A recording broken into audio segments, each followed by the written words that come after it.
அனைவருக்கும் வணக்கம். போன வீடியோவில் நம்ம சுப்ரீம் கோர்ட் அதற்கான தகுதிகள் என்ன, அவங்கள எப்படி அப்பாயிண்ட் பண்ணுறாங்க, அதில் என்னென்ன கேஸ் லாஸ்லாம் இருக்குது, இப்போ இருக்கிற நிலைமை என்ன, ஃப்யூச்சரில் எப்படி இதை பெட்டர் ஆக்கலாம் அப்படின்றத பற்றி நம்ம தெளிவாக பார்த்தோம். அகெயின் கைஸ், நான் திருப்பி இதை எதுக்கு சொல்கிறேன்னா, நீங்கள் புத்தகத்திலேருந்து படிக்கும்பொழுது உங்களுக்கு புரியாத விஷயங்களை ஈஸியாக புரிய வைப்பதற்காக இந்த வீடியோ. ரைட், நான் இதே விஷயத்த 2.5 மணி நேரத்துக்கு எடுப்பேன் கிளாஸாக. பட் 2.5 மணி நேரத்துக்கு யாரும் இப்போல்லாம் படம் தான் பார்க்கணும் இல்லைங்களா? 2.5 மணி நேரம் ஒரு வீடியோ, அட்லீஸ்ட் நான் எடுக்கிற வீடியோ 2.5 மணி நேரம் யார் பார்ப்பாங்கன்னு எனக்கு தெரியாது. அதனால தான் நான் ஒரு 30 நிமிஷம் 20 நிமிஷத்தில் முடிக்கணும்னு பார்க்குறேன். பட் ஆனால் முக்கியமான அம்சங்கள், முக்கியமான விஷயங்கள் எல்லாத்தையுமே புரிஞ்சுக்கணும் அப்படின்றதுக்காக இந்த வீடியோஸை நான் பண்ணுறேன். ஸோ நீங்கள் எந்த புத்தகம் யூஸ் பண்ணாலும் புத்தகத்தை படிச்சுட்டு இந்த வீடியோவை பார்த்தீங்கன்னா உங்களுக்கு தெளிவாக புரியும். அண்ட் என்னோட புத்தகமாக இருந்ததுன்னா ரொம்ப சிம்பிளாக புரியும். ஏன்னா நான் என்ன பேசுகிறேனோ அதே தான் சிம்பிளாக புல்லட் பாயிண்ட்ஸில் நான் இன் அ சிம்பிள் வே நான் ஒரு புத்தகமாக எழுதியிருக்கேன், பாலிட்டி சிம்பிளிஃபைட். ஸோ அதை நீங்கள் படிச்சுட்டு இதை பார்த்தீங்கன்னா உங்களுக்கு ரொம்ப தெளிவாக புரியும். இதுவே ஆங்கிலத்தில் அந்த கோர்ஸ் வேர்லேயே இருக்கும் ஆன்லைன் கண்டென்ட்டில். பட் தமிழ் மாணவர்களுக்காக நான் இந்த வீடியோஸை பண்ணிட்டு இருக்கேன் இந்த யூடியூப் சேனலில். ரைட். ஸோ இப்போ உச்சநீதிமன்றத்தோட நீதிபதிகளை எப்படி நீக்கலாம், அவங்களை எப்படி நியமிக்கிறது அப்படின்றத நம்ம போன வீடியோல பார்த்தோம். அவங்களை நீக்குவதற்கான ப்ரொசீஜர் என்ன, அண்ட் என்னென்ன ப்ரொவிஷன்ஸ் இருக்கு அரசியல் அமைப்புல அவர்களோட சுதந்திரத்தை பாதுகாப்பதற்காக. ஏன்னா சுதந்திரமா செயல்படணும் இல்லைங்களா? ஜட்ஜி ஐயோ இந்த தீர்ப்பு நம்ம கொடுத்துட்டோம்னா அரசாங்கம் நம்மள என்ன பண்ணும் அப்படின்ட்டு பயப்படக்கூடாது. ரைட். அதற்கு அரசியல் அமைப்புல நிறைய இண்டிபெண்டன்ஸ்க்கான ப்ரொவிஷன்ஸ் இருக்கு. அது என்ன அப்படின்றத நம்ம பார்ப்போம். ஸோ ரிமூவல் ஆஃப் ஜட்ஜஸ் இதுதாங்க. இந்த டேபிளை புரிஞ்சுக்கிட்டீங்கன்னா ரிமூவல் ஆஃப் ஜட்ஜஸ் சிம்பிள். இதை பேஸ் பண்ணி 2019 ஒரு ப்ரிலிம்ஸ் கொஸ்டினும் வந்தது. இந்த டேபிளை புரிஞ்சுக்கிட்டீங்கன்னா அந்த கொஸ்டின் நீங்க போய் அட்டன் பண்ணி பாருங்க, உங்களுக்கு ஈஸியா ஆன்சர் தெரிஞ்சிடும். ஃபர்ஸ்ட் கிரவுண்ட்ஸ், என்ன காரணங்களுக்காக ஒரு உச்சநீதிமன்ற நீதிபதியை ரிமூவ் பண்ணலாம்? Proved misbehaviour or incapacity. இது டிஃபைன் ஆயிருக்கா கான்ஸ்டிடியூஷன்ல? டிஃபைன் ஆகல, இதற்கு டெஃபினிஷன் கிடையாது. ஆனா ப்ரூவ்டு மிஸ்பிஹேவியர்னா என்ன? நிரூபிக்கப்பட்ட ஒரு தவறான செயல். அந்த தவறான செயல் மிஸ்பிஹேவியர் என்பது லேக் ஆஃப் இன்டெகிரிட்டி, நேர்மையின்மை, கரப்ஷன், ஊழல், நெக்லிஜென்ஸ் டியூரிங் ஒர்க், பணியை சரிவர செய்யாதது, இந்த மாதிரி பல விஷயங்கள் ப்ரூவ்டு மிஸ்பிஹேவியர் கூட உள்ள அடங்கும் அப்படின்ட்டு உச்சநீதிமன்றமே சில தீர்ப்புகள்ல சொல்லியிருக்காங்க. ஸோ அதுதான், it's not defined, but Supreme Court has set in various judgments what constitutes proved misbehaviour. இன்கெப்பாசிட்டின்றது ஒரு மெடிக்கல் கண்டிஷன். அதாவது மன ரீதியாக, மூளை ரீதியாக மென்டல் இல்னஸ் யாருக்காவது வரலாம், ஏன்னா பிசிக்கலா இன்கெப்பாசிட்டேட் ஆயிடலாம் இல்லைங்களா? உடம்பு ஒத்துழைக்காம போயிடலாம் நீதிபதியான வேலை செய்ய முடியாததற்கு. ஸோ இன்கெப்பாசிட்டி என்பது ஒரு மெடிக்கல் கண்டிஷன். உடம்பு சரியில்லாம போகிறது தான் incapacity, either mental or physical. Proved மிஸ்பிஹேவியர்ன்றது ஒரு தவறான செயல். இந்த காரணத்திற்காக தான் ஒரு உச்சநீதிமன்ற நீதிபதியை ரிமூவ் பண்ணலாம். அண்ட் அதற்கு மெஜாரிட்டி என்ன தேவை? Majority of total membership of the house and majority of not less than 2/3 present and voting. இதற்கு பேர் தான் ஸ்பெஷல் மெஜாரிட்டின்னு நம்ம சொல்றோம். இதை நீங்க தெளிவா புரிஞ்சுக்கணும். இன்ஃபேக்ட் நம்மளோட ஸ்டேட் லெஜிஸ்லேச்சர் கிளாஸ்ல நான் அப்ப சொல்லியிருப்பேன், ஃபர்தரா வர கிளாஸ்ல நான் உங்களுக்கு எக்ஸாம்பிளோட இதை எக்ஸ்பிளைன் பண்றேன். 2/3 மெஜாரிட்டின்றதை மாத்திரம் ஞாபகம் வச்சுக்கோங்க. ஆனா அது வெறும் 2/3 of members present and voting மாத்திரம் கிடையாது. It should be majority of the total membership of the house. அந்த மாதிரி ஒரு ரெசல்யூஷன் மாநில சட்டப்பேரவை அசம்பிளியில பாஸ் பண்ணாதான் பாராளுமன்றம் சட்ட மேலவை லெஜிஸ்லேட்டிவ் கவுன்சில அமைக்க முடியும் அப்படின்றத நம்ம பார்த்தோம். அப்ப நான் சொன்ன அந்த மெஜாரிட்டி, சிம்பிள் மெஜாரிட்டின்றது என்ன? எவ்வளவு உறுப்பினர்கள் இருக்காங்களோ அதுல பெரும்பான்மை. லோக்சபால 500 பேர் இருந்தாங்கன்னா 251 சிம்பிள் மெஜாரிட்டி. லோக்சபால 400 பேர் இருந்தாங்கன்னா 201 சிம்பிள் மெஜாரிட்டி. ராஜ்யசபால 200 பேர் இருந்தாங்கன்னா 101 சிம்பிள் மெஜாரிட்டி. ராஜ்யசபால 150 பேர் இருந்தாங்கன்னா 76 சிம்பிள் மெஜாரிட்டி. இருக்கிறவர்கள பாதிக்கு மேல், அதுதான் சிம்பிள் மெஜாரிட்டி. ஒரு பெரும்பான்மை கொடுக்கப்படலன்னா லெஜிஸ்லேட்டிவ் ப்ரொசீஜர்ல நம்ம பார்த்திருக்கோம், அந்த பார்லிமெண்ட் டிஸ்கஸ் பண்ணும்போது ஏதாவது ஒரு பெரும்பான்மை ஸ்பெசிபிக்கா கொடுக்கப்பட்டிருந்தால் அந்த பெரும்பான்மையை அடையணும். அப்படி இல்லைன்னா சிம்பிள் மெஜாரிட்டி அடைஞ்சா போறோம். ஸோ எங்கெங்கெல்லாம் அரசியல் அமைப்புல ஸ்பெசிபிக்கா ஒரு மெஜாரிட்டி கொடுக்கப்பட்டிருக்கோ அந்த பெரும்பான்மைல ரெசல்யூஷன் பாஸ் பண்ணோம், இல்லை மோஷன் பாஸ் பண்ணோம். இப்ப இந்த ரிமூவல் ஆஃப் ஜட்ஜ் மோஷனை பாஸ் பண்றதுக்கு, தீர்மானத்தை பாஸ் பண்றதுக்கு என்ன மெஜாரிட்டி தேவை? Special majority. அந்த ஸ்பெஷல் மெஜாரிட்டிக்கான கால்குலேஷன் என்ன? இந்த டேபிள்ல பாத்தீங்கன்னா உங்களுக்கு ராஜ்யசபா நான் எக்ஸாம்பிளா எடுத்துட்டு இருக்கேங்க. ராஜ்யசபாவோட மொத்த உறுப்பினர்கள் எவ்வளோங்க? 245. அது மாறாது, அரசியலமைப்பிலேயே அதை மாத்தினா வழியா அது எப்பயுமே 245 தான். அப்போ மெஜாரிட்டி ஆஃப் டோட்டல் மெம்பர்ஷிப் இந்த 245ல மெஜாரிட்டி என்ன? எப்பயுமே 123 தானே? இது அல்லது 2/3 of members present and voting, இருக்கும் உறுப்பினர்கள்ல 3/2 பங்கு, இது ரெண்டுத்துல எது அதிகமாக இருக்கிறதோ அவ்வளவு பேர் வாக்களிக்கணும். அதுதான் special majority. Majority of the total membership of the house which is not less than 2/3 of members present and voting. Or அது எப்படி வேணாலும் சொல்லலாம், எப்படி சொன்னாலும் அதே தான். A or B whichever is higherங்க. 2/3 of members present and voting which is not less than majority of the total membership of the house. இப்போ சிம்பிளா பாருங்களேன், ராஜ்யசபால 240 பேர் இருக்காங்கன்னா அதுல 3/2 பங்கு எவ்வளோ? 160. அப்ப இந்த 240ல எவ்வளவு பேர் வாக்களிக்கணும்? ஒன்னு 160 இல்லைன்னா 123. எது அதிகமோ? 2/3 of members present and voting which is not less than majority. So B which is not less than A, which means B or A whichever is higher. எது அதிகமாக இருக்கிறதோ. ஸோ இதுல 160 பேர். 210 பேர் இருக்காங்கன்னா 210 பேரோட 2/3 140. இந்த 140 123 140. ஆனா 180 பேர் இருக்காங்கன்னா அவையில அதோட 2/3 120. பட் 120 பேர் மாத்திரம் வாக்களிச்சா போருமா? இந்த மெஜாரிட்டிக்கு போராது. ஏன்னா அது 123ஓட கம்மியா இருக்கக்கூடாது. அதனால இந்த 180 பேர்ல 123 பேர் வாக்களிக்கணும். இதே கால்குலேஷன் தான் லோக்சபாலையும் வரும். லோக்சபால இது 272.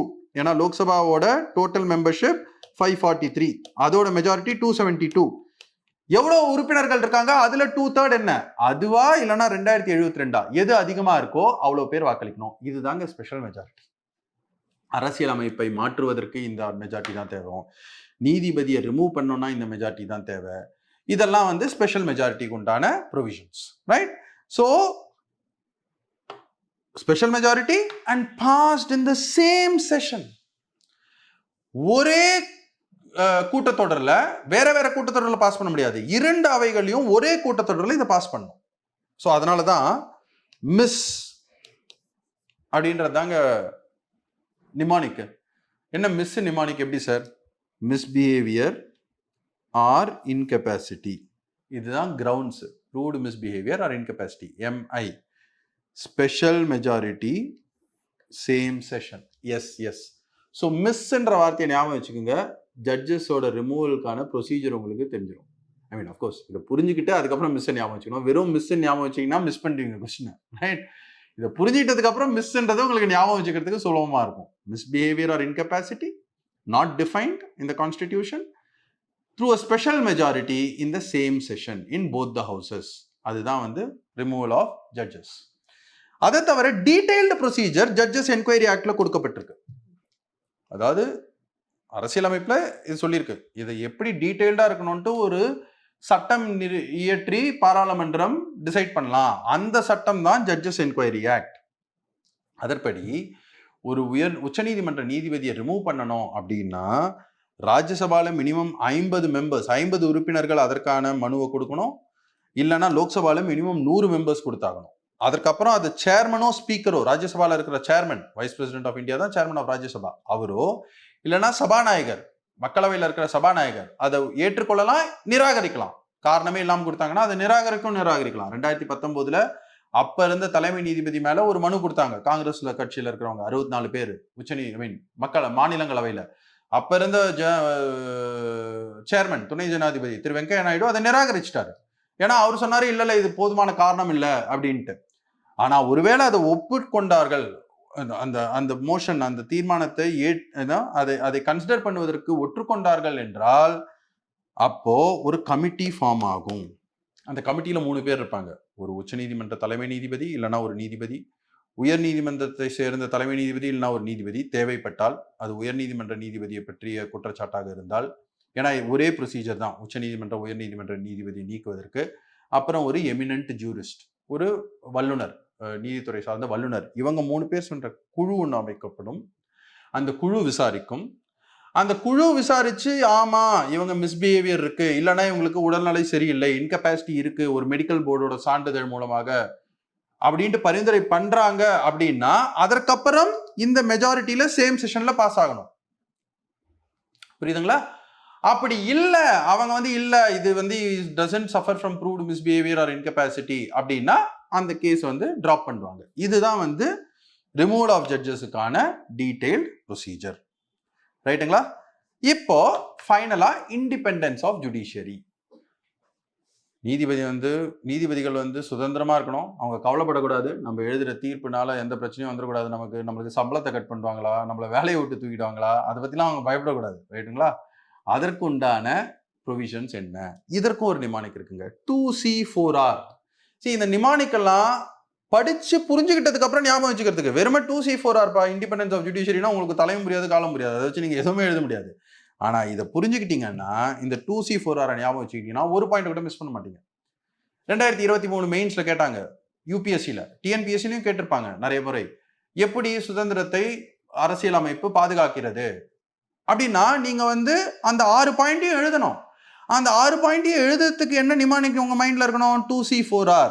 அதை ஞாபகம் வச்சுக்கிட்டீங்கன்னா இந்த 6 பாயிண்ட்ல ஒண்ணுத்தை கூட நீங்க மிஸ் பண்ண மாட்டீங்க. இதுவும் நம்மளோட புத்தகத்தோட ஒரு சிறப்பு அம்சம். இந்த மாதிரி ஒரு விஷயத்துக்கும் நிமானிக் இருக்கு, மாடல் ஆன்சரோட சேர்த்து. அது எப்படி எழுதணும்ட்டு எழுதியும் நான் கொடுத்துருக்கேன் கடந்த 10 ஆண்டுகளுக்கு. அது யூபிஎஸ்சிக்கு தான் கொடுத்திருந்தாலும் டிஎன்பிஎஸ்சி படிக்கும் மாணவர்களும் அதை பார்த்தாங்கன்னா கண்டிப்பா அவங்களுக்கும் அது வந்து நிச்சயமாக உபயோகமா இருக்கும். ஸோ கொலேஜியம், இப்பதான் நம்ம போன வீடியோல பார்த்தோம், அப்பாயின்மெண்ட் ஃபுல்லா கொலேஜியம். ஸோ அதனால முழு சுதந்திரம் இருக்கிறது. சீஃப் ஜஸ்டிஸ் தான் பரிந்துரையே பண்றாரு, தன்னோட 4 சக ஜட்ஜஸோட டிஸ்கஸ் பண்ணிட்டு யாரை அப்பாயின்ட் பண்ணலாம் வேகன்சி வந்ததுன்னான்ட்டு. ஸோ அப்பாயின்மெண்ட்ல இண்டிபெண்டன்ஸ். அவங்களுடைய சேலரிஸ் அண்ட் பென்ஷன்ஸ் வந்து சார்த்தப்பட்ட செலவுகள், expenditure charge on consolidated fund of India. அப்படின்னா என்ன சார் அர்த்தம்? பண மசோதாக்கு உண்டான ப்ரொசீஜர் என்ன, அந்த வீடியோவை போய் பாருங்க, அதுல எக்ஸ்பிளைன் பண்ணியிருப்பேன்.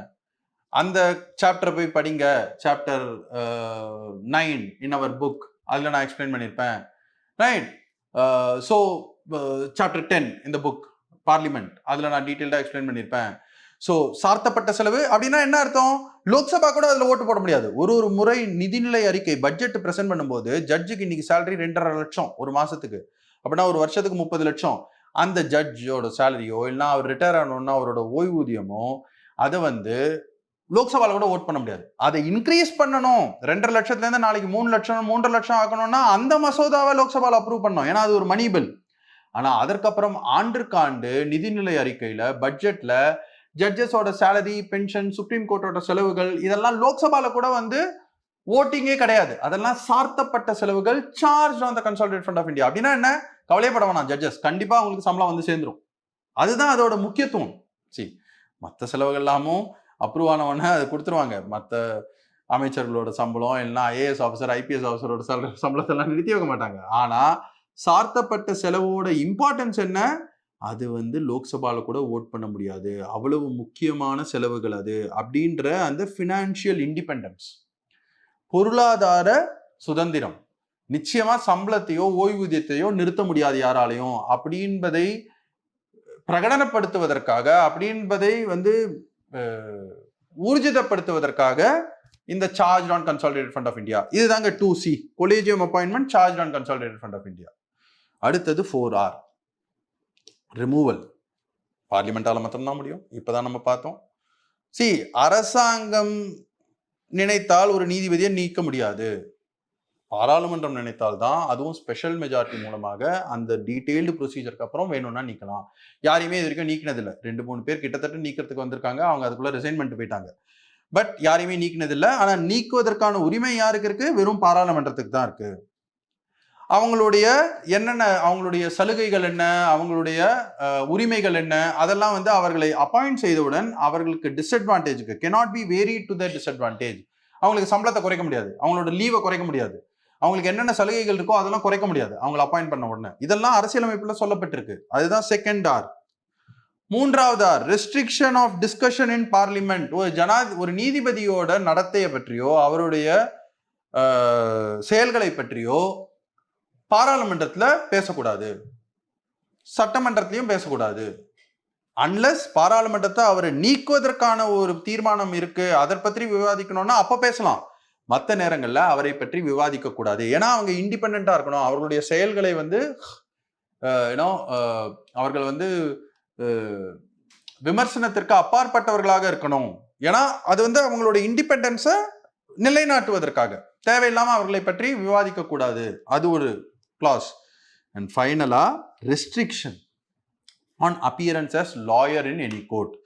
அதாவது உச்சநீதிமன்றத்தோட நீதிபதியா இருந்துட்டு பணிபுரிஞ்சுட்டு ஓய்வு பெற்றாலோ இல்லைன்னா விலகினாலோ ராஜினாமா பண்ணாலோ எதுவாக இருந்தாலும் சரி, after a person has served as a judge of the supreme court, cease to serve as a judge of the supreme court, he or she cannot appear before any court or tribunal within the territory of India.